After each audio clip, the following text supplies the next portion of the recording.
वक्त, हालात, मौसम कैसे भी हों, तुम लड़ना सीखो, तुम चलना सीखो, तुम आगे बढ़ना सीखो। तो डियर स्टूडेंट, आज की इस वीडियो में जो हम न्यूमेरिकल को सोल्व करने जा रहे हैं वो आपके बोर्ड एग्जाम में 2022 में पूछा जा चुका है, जो कि एक ऑब्जेक्टिव क्वेश्चन है, जो कि एक बहुविकल्पीय प्रश्न है। तो चलिए फिर सॉल्व करते हैं आज का अपना ये प्यारा सा न्यूमेरिकल। हमें दे रखा है 20 सेंटीमीटर फोकस दूरी वाले उत्तल दर्पण के सामने 20 सेंटीमीटर की दूरी पर स्थित वस्तु का प्रतिबिंब बनता है। अब बेटा ये चार ऑप्शन आपको दे रखे हैं। अब पहले आप वीडियो को पॉज कीजिए और खुद से सोल्व करने की कोशिश कीजिए। चलिए आपका आंसर आ गया। चलिए अब हम करते हैं, बहुत ध्यान समझेंगे, बहुत ध्यान से बताइए आपका आंसर आया है नहीं आया। चलिए अब हम सोल्व करते हैं। देखो बेटा, हमें दे रखा 20 सेंटीमीटर फोकस दूरी वाला उत्तल दर्पण। पहले हम उत्तल दर्पण बनाते हैं। ये हमारा उत्तल दर्पण है, कॉन्वेक्स मिरर है, और जो इसका परावर्तक तल होता है ये उभरा हुआ होता है। इससे वो कहता है 20 सेंटीमीटर फोकस दूरी। अब बेटा फोकस दूरी क्या होती है, हम जानते हैं उत्तल दर्पण में जो मुख्य फोकस होगा वो इधर होगा, दर्पण के पीछे इधर होगा।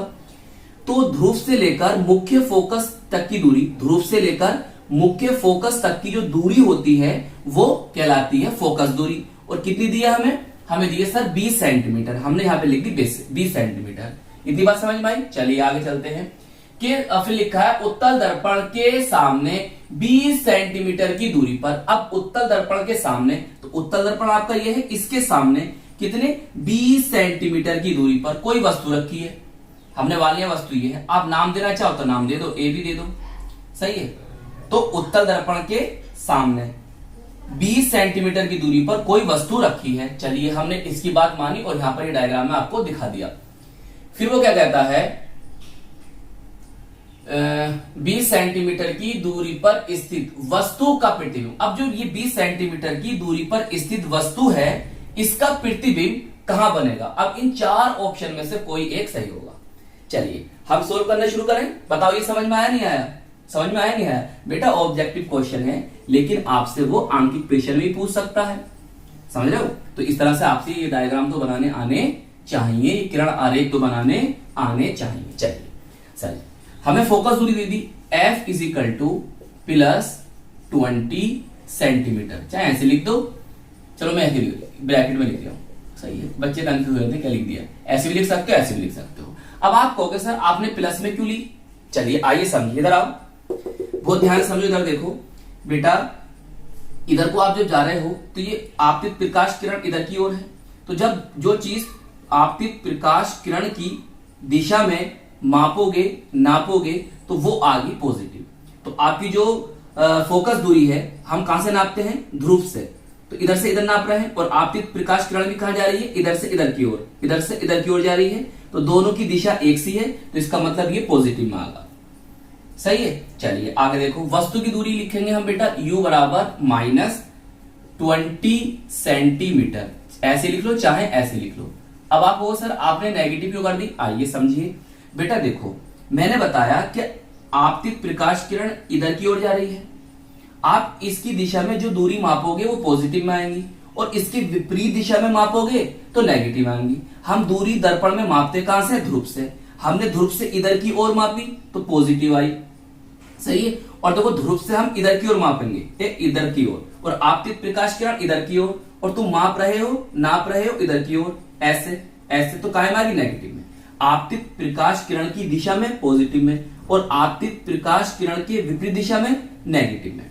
इधर को पॉजिटिव और इधर को नेगेटिव। ऐसे भी याद रख लो, दर्पण के इधर नेगेटिव, इधर पॉजिटिव, ऊपर पॉजिटिव, नीचे नेगेटिव, ऐसे भी याद रख सकते हो। बताइए समझ में आई बात। तो U नेगेटिव आ गया आपका 20 सेंटीमीटर। तो हमें V बताना है, प्रतिबिंब की दूरी, इमेज की दूरी, सही है। वस्तु को हम बिंब भी कहते हैं, क्या कहते हैं, वस्तु को बिंब। अब हमारे पास फॉर्मूला होता है, कौन सा फॉर्मूला होता है सर, दर्पण के सूत्र से, सही है। ब्लैक पेन से लिखेंगे इस बात को, 1/F = 1/V + 1/U। इन्हें आगे पीछे भी कर सकते हो, सही है, इससे कोई टेंशन लेने वाली बात नहीं है। बताइए इतनी बात समझ में आई या नहीं आई? बताइए। इस तरह से बॉक्स बनाओ और बंद कर दो ब्लैक पेन से लिखकर। चलिए अब इनके अंदर क्या रख रहे हैं हम? वैल्यू को पुट कर रहे हैं। तो 1 अपॉन कितना आ जाएगा? 20 1/20 बराबर v तो हमें फिर ज्ञात करना है। चलिए प्लस, अब मेरी बात ध्यान समझो भाई, ये प्लस है और लेकिन आपको इधर रखा माइनस, ये प्लस है और ये है माइनस, तो ये प्लस और ये माइनस, तो यहां क्या बन जाएगा बेटा? माइनस। तो -1/20। बताओ समझ में आई बात? अब हम इन्हें क्या करें? एक्सचेंज कर लें। चलिए अगर मैं 1/v इधर ले आता हूं तो ये इधर जाएगा तो प्लस प्लस में हो जाएगा, मतलब 1/20 प्लस 1/20। आप देखिए एलसीएम लो, बोले तो लासा लो, कितना आ जाएगा? 20 आ जाएगा। जब ये हर कैसे समान है तो अंश को जोड़ दोगे आप, 1 + 1 करोगे तो कितना आ जाएगा बेटा? 2/20। देखो 1 और कितनी बार चला जाएगा? 10 बार। तो 1/v = 1/10 आ गया। आप इसे सीधा करके लिखोगे तो v = +10, ये प्लस में तो आगा 10 सेंटीमीटर। अब देखो ये भी वैल्यू क्या आई है? प्लस में आई है, तो ये भी दर्पण कहां होगी? इस साइड में, बोले तो दर्पण के पीछे होगी। कहां होगी? दर्पण के पीछे। अब देखो यहां से यहां तक की जो दूरी थी, फोकस दूरी, वो 20 सेंटीमीटर थी। तो जो आपका प्रतिबिंब बनेगा उसकी दूरी क्या होगी? ध्रुव से यहां पर मान लो यहां पर होगी लगभग कितने सेंटीमीटर होंगे यहां पर? 10 सेंटीमीटर। 10 सेंटीमीटर बनने भाई 10 सेंटीमीटर। समझ गए? तो लगभग यहां पर आपका जो होगा वो क्या बनेगा? प्रतिबिंब बनेगा। सही है। इस प्लस का मतलब ये तो है बेटा कि जो प्रतिबिंब है वो कहां है? दर्पण के पीछे है। और कितनी दूरी पर है? 10 सेंटीमीटर की दूरी पर है। तो बताओ कौन सा ऑप्शन ठीक है? तो सर हमारा ऑप्शन ए बिल्कुल ठीक है, 10 सेंटीमीटर की दूरी पर दर्पण के पीछे बनेगा। और कैसा होगा? कैसा होगा बेटा? जो प्रतिबिंब बनेगा ना दर्पण के पीछे, तो हम कह सकते हैं कि जो हमारा प्रतिबिंब बना है वो P और F ध्रुव और मुख्य फोकस के बीच में बनेगा। प्रतिबिंब होगा आभासी, वस्तु से छोटा और सीधा होगा। आभासी, सीधा, वस्तु से छोटा होगा। कौन? प्रतिबिंब होगा। सही है। अब इस आरेख को आप खुद से कंप्लीट करें। आपसे आरेख तो बनाने आते होंगे, तो आप इसे खुद से इसे कंप्लीट कर लेना। सही है। पूछा नहीं है, मतलब ऑब्जेक्टिव में क्या पूछेगा, लेकिन आपसे ये चीज आनी चाहिए। बताइए सवाल समझ में आया नहीं आया? आंसर आ गया? क्लियर? तो आई होप ये न्यूमेरिकल आपको अच्छी तरह से समझ में आ गया होगा।